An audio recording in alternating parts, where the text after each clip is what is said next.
বামনদাস মুখার্জির ছোট ছেলের বৌমা হচ্ছে আমার মা শোভনা দেবী, গোবরডাঙ্গার জমিদার বাড়ির মেয়ে। তো মা আমার স্কুলের গণ্ডি পেরোয়নি। আমি যখন ইংল্যান্ড থেকে ফোন করলাম এমআরসিজি পাস করে, আমার মা তখন হাউ হাউ করে কাঁদছিল, বললো, খোকা তুই যোগ্য জবাব দিয়েছিস, মুখ্য বাবা মার ছেলে মুখ্য হয়নি।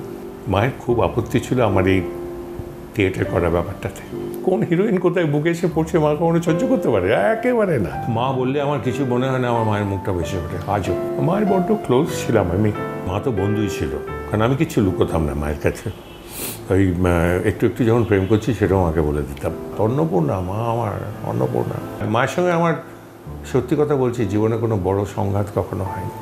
একটা ছেলে হিসেবে মায়ের কথা বলতে যেমন গর্ব হয়, কষ্ট হয়, আনন্দ হয়, সব রকম হয়।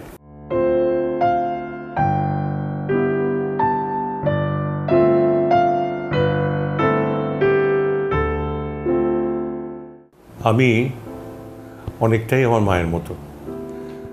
ছোট্টবেলায় বোধহয় আমারও একটু দুঃখ ছিল, মায়েরও ছিল।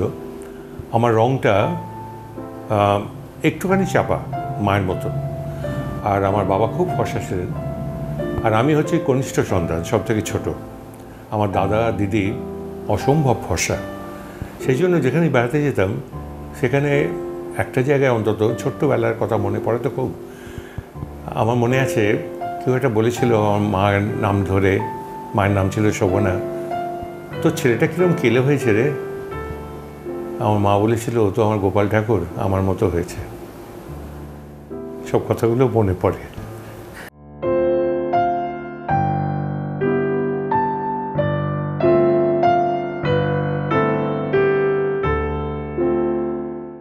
ছোট্টবেলায় অনেক কথা মনে আছে। মায়ের কথা বলতে গেলে হয়তো কিছু কিছু সময় ইমোশনাল হয়ে যেতে পারি। আমি অনেকটাই মায়ের মতন। আরেকটা জিনিস ছিল, মা আমার স্কুলের গণ্ডি পেরোয়নি। বাবারও গ্র্যাজুয়েশন ছিল, কিন্তু অনেক লোকে ছোটোবেলা থেকে খোঁটা দিয়েছিল বাবা মাকে যে মুখ্য বাবা মার সন্তান মুখ্যই হবে। আমি যখন ইংল্যান্ড থেকে ফোন করলাম এমআরসিজি পাস করে, আমার মা তখন হাউ হাউ করে কাঁদছিল, বললো, খোকা তুই যোগ্য জবাব দিয়েছিস, মুখ্য বাবা মার ছেলে মুখ্য হয়নি। বলিনি কোলাকুলো, বলিনি।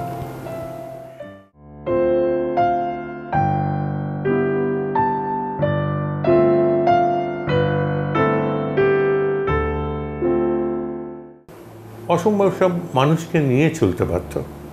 আমার যে কত দাদা এই বাড়ি থেকে মানুষ হয়েছে, কাজিন ব্রাদার্স, এখানে পড়াশোনা করেছে, এইখানে এই বাড়িতে খাওয়া দাওয়া করেছে, আমরা একসঙ্গে বড় হয়েছি। একান্নবর্তী পরিবার তো আগে ছিলই, তারপর বাবা জ্যাঠামশাই আলাদা হয়ে যান। কিন্তু আমার ঠাকুরদাদা ডক্টর বামনদাস মুখার্জি যখন ছিলেন তখন ধর্মদাস স্ট্রিটের বাড়িতে আমরা একটা বিশাল পরিবার ছিলাম, বিশাল পরিবার। সেই বামনদাস মুখার্জির ছোট ছেলের বৌমা হচ্ছে আমার মা শোভনা দেবী, গোবরডাঙ্গার জমিদার বাড়ির মেয়ে। কিন্তু বিয়ের পরে মা বোধহয় বাপের বাড়িটা বলেই গিয়েছিল, শ্বশুর বাড়িটাই তার বাড়ি হয়ে উঠেছিল।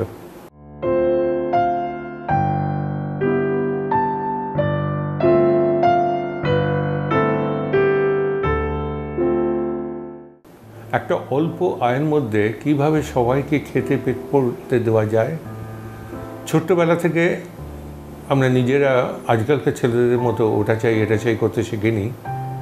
মা যেটা এনে দিত পুজোর সময় জামা কাপড়, তারপর সব খাওয়া দাওয়া, আমার দাদা দিদি আমি সবাই একসঙ্গে ভাগ করে নিতে শিখেছিলাম। এই ভাগ করে নিতে শেখাটা বোধহয় আমার মায়ের কাছ থেকে পাওয়া। সেইটা আমার মায়ের সব থেকে বড় গুণ ছিল। ছোট্টখাট্টো চেহারার এক মহিলা ছিলেন, মিষ্টি দেখতে।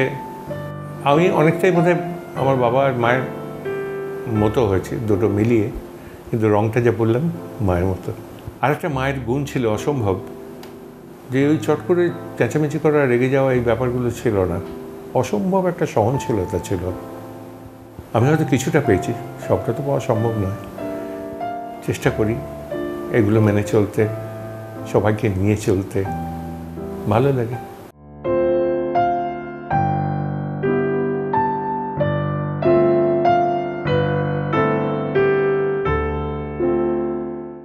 মায়ের খুব আপত্তি ছিল আমার এই থিয়েটার করা ব্যাপারটাতে।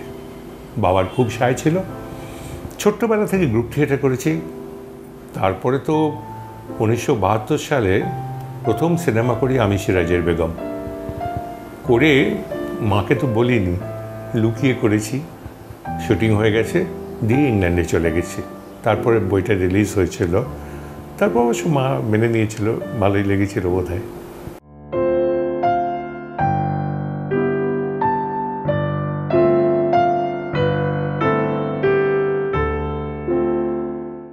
গরমের ছুটিতে আমরা দেশের বাড়িতে, শিমুলি আমার গ্রাম, মুর্শিদাবাদ জেলার একটি গ্রাম, বর্ধমান আর মুর্শিদাবাদের বর্ডারে। সেইখানে চলে যেতাম আমার ঠাকুরদাদা ডক্টর বামদাস মুখার্জির সঙ্গে। তার নাতি নাতনিরা সবাই মিলে, ছেলেরা হয়তো চাকরিতে থাকতো, বৌমা নিয়ে সব গরমের ছুটি কাটাতে। সেই সময় দুপুরবেলায় মা যখন আমাদের সত্যিই হতো, ছোটো তো তখন কতি অত্যন্ত ছোট, সেই ছোটোবেলায় শুতাম। মা তখন গান গাইতো। ওই গানটা আমার এখনও মনে হয়, মা এখনও বোধহয় গায়। বাঁশবাগানের মাথার উপর চাঁদ উঠেছে বই, আমার ছেলেবেলার কাজলা দিদি কই। বললাম না, এইসব কথাগুলো মনে পড়লে মাঝে মাঝে ইমোশনাল হয়ে যেতে হয়। যাই হোক, ছোট্টবেলার কথাগুলো এগুলোই খুব মনে পড়ে মাকে। মায়ের বড্ড ক্লোজ ছিলাম আমি।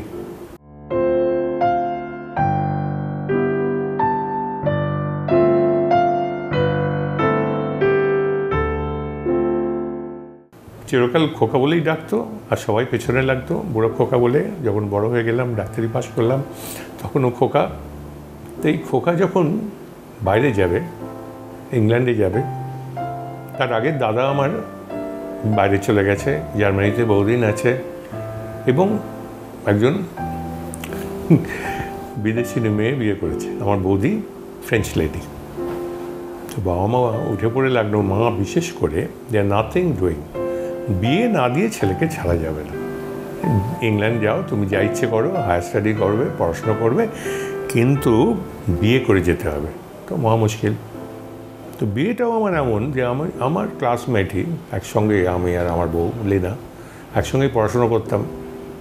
ভালো লাগালাগি ছিল, বোধহয় ভালোবাসাও হয়েছে ততদিনে। তাই বলেই ফেললাম যে যদি বিয়ে করতে হয় তো ওকেই করবো। আর সেও তার বাড়িতে বললো, ও যে বিয়ে করতে হয় তো আমাকেই করবে।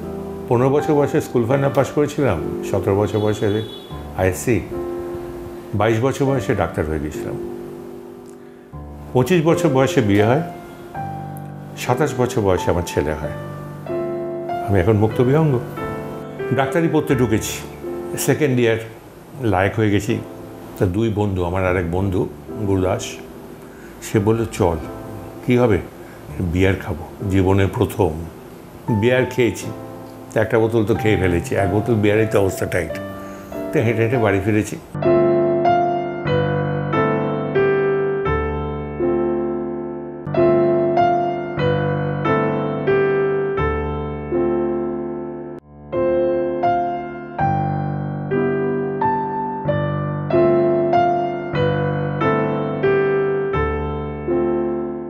আমাদের বাড়িতে দুর্গাপুজো হয়, দেশের বাড়িতে।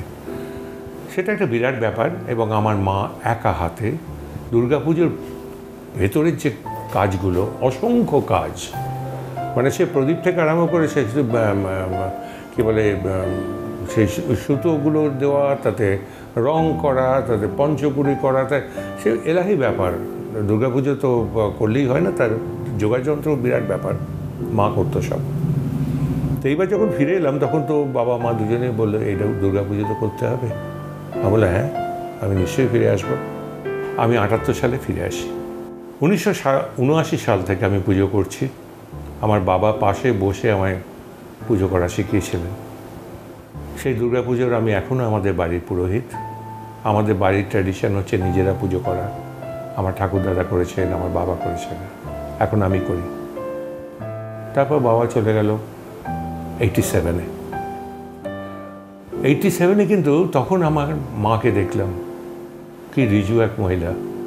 আমি তো একবারে ভেঙে পড়েছি, দাদা বাইরে, দাদা জার্মানিতে, এখানে কেউ নেই।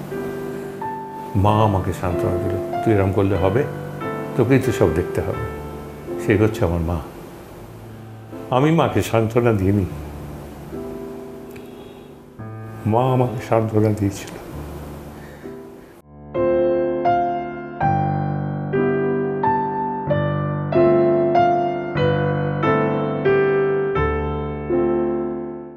এরপরে মায়ের শরীরটা খারাপ হতে আরম্ভ করলো এই বাড়িতেই। আমি এখান থেকেই ডাক্তারিতে যাই, আমার স্ত্রীও যায়। ক্রমেই খারাপ হতে হতে ইট ওয়াজ ভেরি ব্যাড। এই ভেইনসে থ্রম্বাস হলো, সেই ক্লটসগুলো বার করা হলো, হাসপাতালে ভর্তি করলাম। তারপরে শেষ মুহূর্তে একটা স্টেজ আসে না, যখন মানুষ চলে যাবে। আমি তখন একটু দূরে ছিলাম, আমায় হঠাৎ লোকে বললো যে তুমি এক্ষুনি আইসিইউতে যাও। মা আইসিইউতে ছিল লাস্টে। আমি দৌড়ে যাচ্ছি, আমার স্ত্রী ওখানে বসে, আরও দু একজন ছিলেন। ওরা বলল, আমি ঠিক গেছি, মা তখনই চলে গেছে। মা লাস্ট কথাটা বলেছিল, খোকার খেতে খুব কষ্ট হবে। আমি মায়ের হাতে রান্না খেতে খুব ভালোবাসতাম। বৈশাখ মাসে জন্মেছিলাম, সেই জন্যে ওদের গরমে খুব কষ্ট হতো। যখনই যেখান থেকে আসতাম, মা ঠিক ওই একটা শরবত করে চিনি দিয়ে, নুন দিয়ে ওটা দিত, কিংবা ডাবের জল। আর মায়ের হাতে রান্না ছাড়া আমি আর কিছু বুঝতাম না। মায়ের শেষ কথাটা ছিল, খোকার খেতে খুব কষ্ট।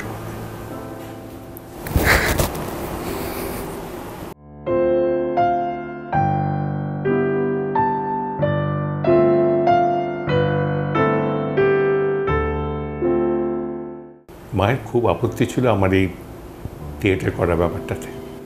মায়ের বড্ড ক্লোজ ছিলাম আমি। তো এইখানে এই বাড়ির বারান্দায় যখন দাঁড়াতাম, কিছুক্ষণ দাঁড়াবার পরেই পেছন থেকে মা বলল, খোকা ভেতরে চলে এসো।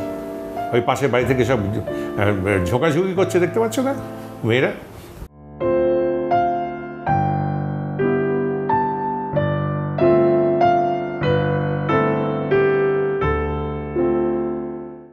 মা কিন্তু আমাকে কোনোদিন মারেনি, জানো। আমার মার খাওয়ার কোনো সুযোগও ছিল না।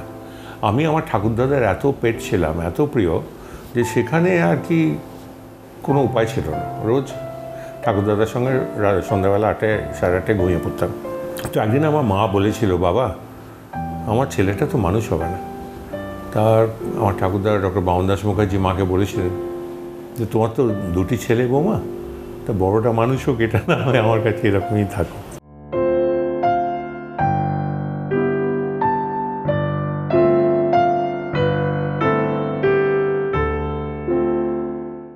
কারণ আমার ছেলে এরকম দেখতে, আমার ছোট ছেলে, বড় ছেলে এরকম হাতছাড়া হয়ে গেছে, আমি দেখে বিয়ে দেবো, এই ব্যাপারটা তো থাকে সব বাবা মারই। আমার মায়ের মধ্যেও নিশ্চয়ই ছিল। আর অ্যাজ আই সেড, ছোট্টবেলা থেকে এত পজিটিভ, খোকার ওপরে এমন একটা দখল ছিল মায়ের, বোধহয় সেটা একটুখানি এগুলোতে হার্ট হয়েছিল মায়ের। তা যাই হোক, মেনে তো নিয়েছিল মা।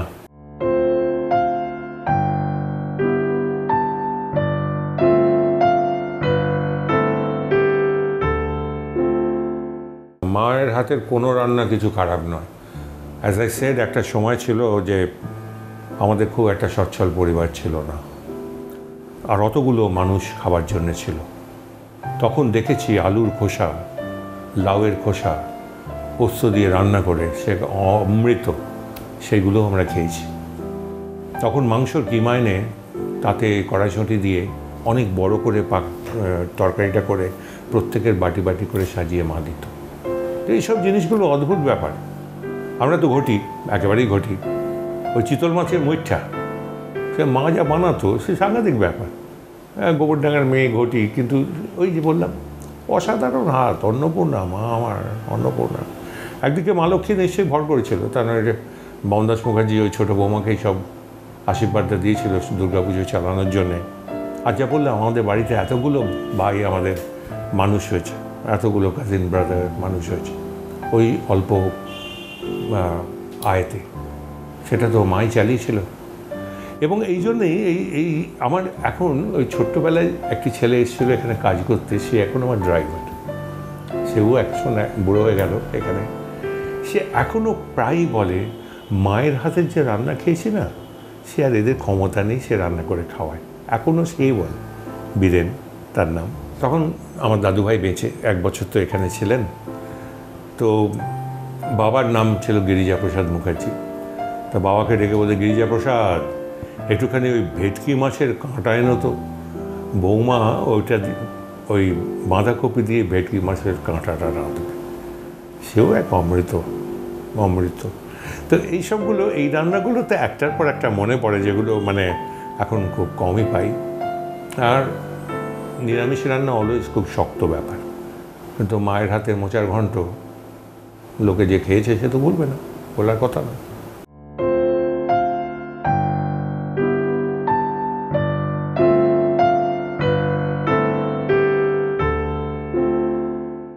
ডাক্তারি পড়তে ঢুকেছি, 2nd ইয়ার লায়ক হয়ে গেছি। সেদিন আমাদের ক্লাসের টিমটা জিতেছে। তা 2 বন্ধু, আমার আরেক বন্ধু গুরুদাস, সে বলল চল। কী হবে? বিয়ার খাবো, জীবনের প্রথম। তার আগে নয়, আজকালকার ছেলে নয় ভাই, ডাক্তারি 2nd ইয়ার প্রথম বিয়ার খাচ্ছি। বিয়ার খেয়েছি, 1 বোতল তো খেয়ে ফেলেছি, 1 বোতল বিয়ারের তো অবস্থা টাইট। তো হেঁটে হেঁটে বাড়ি ফিরেছি, মনে করছি খুব স্মার্ট, বুঝেছো, কেউ বুঝতে পারবে না। তো ওপরে উঠে কী হয়েছে জানি না, মাকে শুধু বললাম আমি কিছু খাবো না, আমি শুয়ে পড়ছি। মা শুধু গম্ভীর হয়ে বললো, হ্যাঁ শুয়ে পড়ো। পরের দিন সকাল, আমি তো জানি হ্যাঁ মেরে দিয়েছি, কেউ বুঝতে পারেনি। মা শুধু বলল, কি ছাই পাঁশ খেয়েছিলি কালকে? আমার তো মনে হলো ধরনি দিদাও, আমি ঢুকে যাই। তো মায়ের কাছে ধরাও পড়েছি, লুকিয়েছি বটে, অফকোর্স লুকিয়েছি, লুকোতে গিয়ে ওইটা ধরা পড়েছে। কাচের মধ্যে থাকি তো, বয়সটাও অনেক বেড়ে গেছে। মা চলে গেছে 1992-তে, বাবা চলে যাওয়ার 5 বছর পরে। ইন্টারভিউটা দিতে গিয়ে আনন্দ হলো, কষ্টও হলো।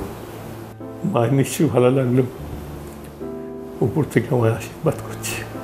মাকে একটাই বলতে চাই, তুমি আমার এই জগতে এনেছিলে।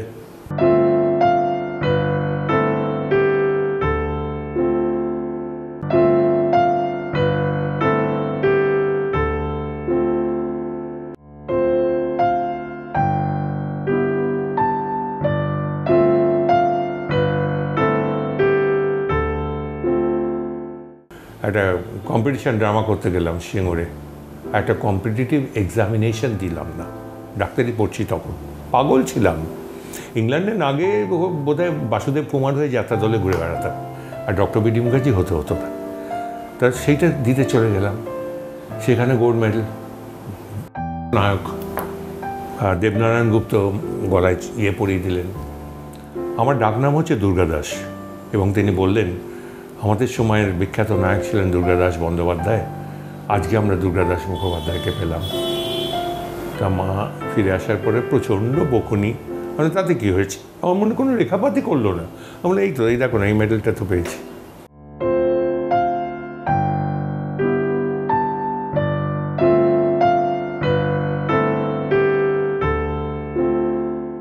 আমরা মাকে নিয়ে নেপাল বেড়াতে গেলাম। মা তো বেশি বেড়াতে চাইনি, বিদেশে আর হয়নি, কিন্তু নেপাল কাঠমান্ডু গিয়েছিলাম। সেই একসঙ্গে বসে খাওয়া সব হচ্ছে। এইবার মুশকিল হচ্ছে, আমরা তো বসেছি সবাই মিলে, হোল ফ্যামিলি খেতে। তা আমরা তো একটু সসেজ মারছি আর কি। মা বললে ওইসব ছাই পাঁশ খেলে আমি কী করে খাবো। তা আমি তো মানে একটুখানি পাকা ছিলাম বরাবরই। আনলাম, ওই যে বলেছে না, বৃহৎ কাষ্ঠে কোনো দোষ নেই। এই দেখো, এত বড় একটা কাঠের টেবিল, তুমি এক কোণে বসে আছো, এতে যদি খাও কোনো দোষ নেই, এতে তুমি খেয়ে নিতে পারো মা। সো আমি আবার এই আউড়ে দিলাম, বৃহৎ কাষ্ঠে নদোষায়।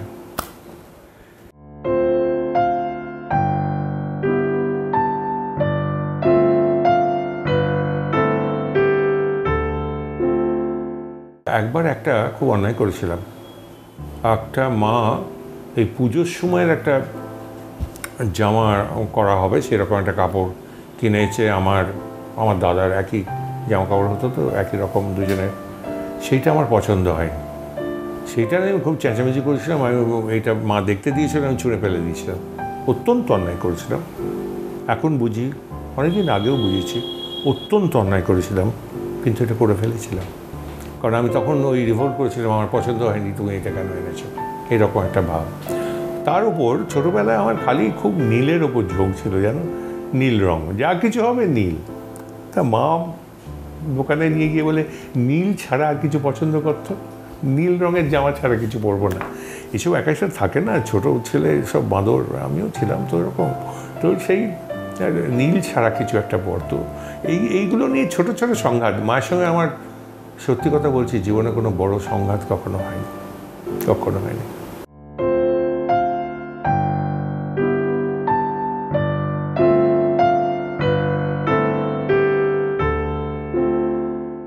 ওই কয়েকটা ব্যাপারে রাগ, এই রাত্রির করে থিয়েটার করে ফেরা, খাওয়া দাওয়ার গণ্ডগোল করা, এই সব ব্যাপারগুলো নিয়ে মায়ের সঙ্গে রাগ ছিল। আর কোনো ব্যাপারে কোনো মায়ের সঙ্গে কোনো রাগারাগি আমার কোনো দিন হয়নি। কারণ এই ব্যাপারগুলোতেই মায়ের খুব আপত্তি ছিল যে খাওয়ার টাইমটা ঠিক থাকবে, খাওয়া দাওয়াটা ঠিক সময় হবে, রাত্রি করে বাড়ি ফেরা চলবে না, এই সব ব্যাপারগুলো ছিল। আর আমি খুব ওই ছোটোবেলায় খুব একটা বেলেলাপনা সব কিছু করিনি যে বকুনি খাবো সেরকম। শুধু থিয়েটার সিনেমার ব্যাপারটা নিয়ে একটুখানি মায়ের সঙ্গে সংঘাত ছিল, তাছাড়া কিছু ছিল না। আমি একটা গুড়ি গুড়ি বয় ছিলাম, বাড়িতে আসতাম, পড়াশোনা করতাম, বাড়ি থেকে কলেজ যেতাম, স্কুলে যেতাম, ডাক্তারিও পড়েছি যখন ন্যাশনাল মেডিকেল কলেজে। তো এগুলো সব বাড়ি থেকেই, তো আমি তো হস্টেলে থাকিনি, তো সেই দিক থেকে কোনো সংঘাত সেরকম হয়নি।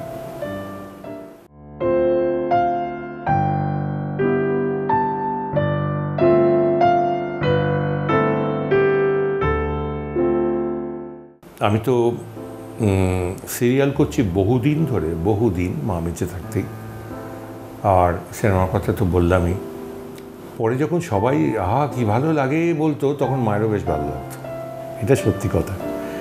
কিন্তু অভিনয়টা সত্যিই মা মেনে নিতে পারেনি। তারও একটা কারণ আছে। কারণ গোবরডাঙ্গার জমিদার বাড়ির বেশ একটা ভালো অঙ্ক নষ্ট হয়ে গিয়েছিল বোধহয়। সেই থেকে মায়ের একটা অসম্ভব একটা ছিল, রাগ ছিল এই থিয়েটার লাইনটার উপরে। এবং আমার মায়ের বদ্ধমূল ধারণা ছিল যে থিয়েটার লাইনে যারা যায় তাদের চরিত্র একদম 12টা বেজে যায়, ছেলে মেয়ে নির্বিশেষ। সেই জন্য আমার মনে হয় মা এত বেশি এগেনস্ট ছিল থিয়েটারটার। সেটা একটা কারণ, কিন্তু যে আমার মামার বাড়ির একটা ইতিহাস আছে বলে।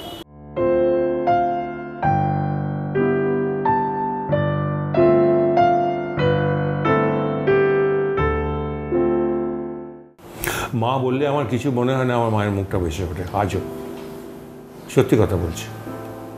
আর ওই যে বললাম, আমি তো মাকে এত বেশি দেখেছি স্নেহশীল ইয়েতে, আর এতগুলো মানুষকে নিয়ে চলা, ওই রকম একটা দুর্গাপুজো সামলানো, একটা মানুষের যে এত কর্মক্ষমতা থাকে, শেষের দিকে মা কষ্টে গেছে, কিন্তু এত কর্মক্ষমতা থাকে আমি মাকে দেখেই শুধু দেখেছি যে এত কাজ করা যায়। লোকে যখন আমাকে বলে যে কী করে করো, সবাইকে বলি 24 ঘন্টাতেই তো দিন সকলেরই হয়, ইচ্ছে করলে অনেক কিছু করা যায়। আমার মাকে দেখেছি ইচ্ছে করলে অনেক কিছু করা যায়। দুপুরবেলা ঘুমোতো না মা, কখনো বড়ি দিচ্ছে, তা নাহলে কুরুশে করে ইয়ে করছে। মা কী না জানতো, সেলাই করতে জানতো, কুরুশের কাজ করতে, লেস বুনতে জানতো, রান্না করতে জানতো, বড়ি দিতে, আচার করতে, কি জেলি করতে, কি না জানতো। My mother knows everything. It's true, very true. My mother knew everything.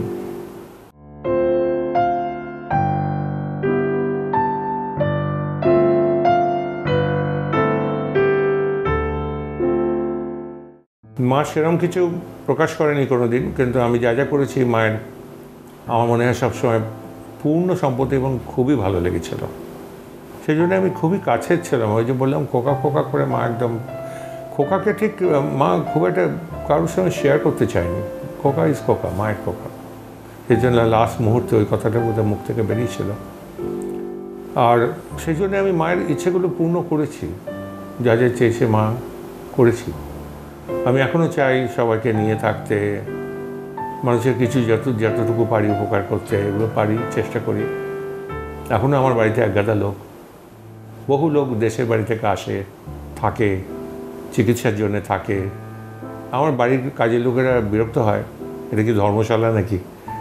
কিন্তু আমি বলি, ওই ডক্টর বামনদাস মুখার্জির আশীর্বাদটা আমার উপর পড়েছে, আমার মায়ের উপর পড়ে, মায়ের আশীর্বাদটা পড়েছে, সেই জন্য সেই ট্র্যাডিশনটা চলছে, সমানে চলছে।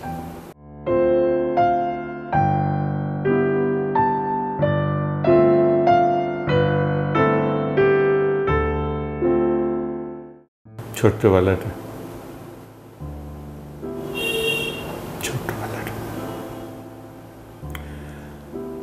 ও যখন মা গান গিয়ে শোনাতো, মাঝে বাগানের মাথার উপর ছাদ উঠেছে, ওইটা ফিরে পেতে চাই। কাজের মধ্যে থাকি তো, বয়সটাও অনেক বেড়ে গেছে। মা চলে গেছে 1992-তে, বাবা চলে যাওয়ার 5 বছর পরে। তবু এই ইন্টারভিউটা দিতে গিয়ে আনন্দ হলো, কষ্টও হলো।